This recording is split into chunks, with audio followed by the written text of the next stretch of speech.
बाबूजी हो का भइल रे? गांव में मछली बिकाए के आइल बा। हैं? मछली बिकाए के आइल बा तो हम का करी? नाची?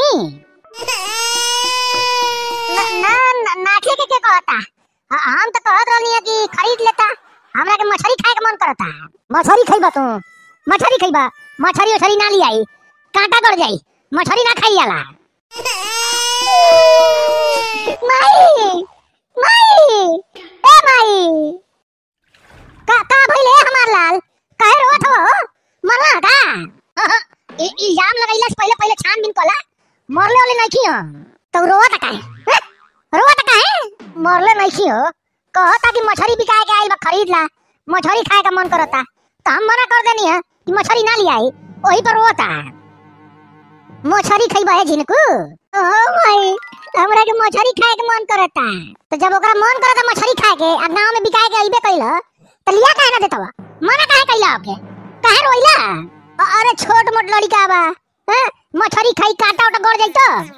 कांटा गड़ जाला ना, मछली में कांटा रहेला कितना, उ कैसे खाई? यही से मना कर देनी हम। ना ना जा ले आवा मछली खरीद के। हमार बाबू के मन करता खाए के। अरे कांटा गड़ जाई, ऐसे कैसे कांटा गड़ जाई? चप्पल पहन के खाई, नंगा पांव थोड़े खाई कि कांटा गड़ जाई। चप्पल पहन के खाई?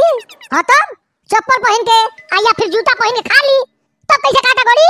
अब मुंहवा में गड़ जाई तब। हम मुंहे में के बात करत नहीं, पैरे में का ना हो। ए बाबू ई बात तो हम सच में ना कइले रहनी है। मुंहे में कांटा गड़ जाई तब ना गड़ी भाई। हमरा के मछली खाए के मन करत, मछली मंगा लिया दा जब बेचारा के मन करत त का कइया।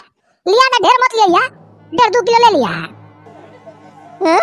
ढेर मत लिया, 1.5-2 किलो ले लिया। और ढेर लियावे के रही तब कितना हो? कई कुंटल? बकवास मत करा, जा जल्दी ले आवा, नहीं तो कहीं निकल जाई तब गांव से। फिर कहां खोजत फिरबा मछली वाला के? जा तनी कम चिल्लाइल कर। जा जल्दी ले आवा। बाबू कौन मछली खइबा हो? छोटका या बड़का? बड़का? हां बड़के ठीक रही, ओमे तनी कांटा कम रहेला। जा 1.5 किलो लिया, ढेर ना।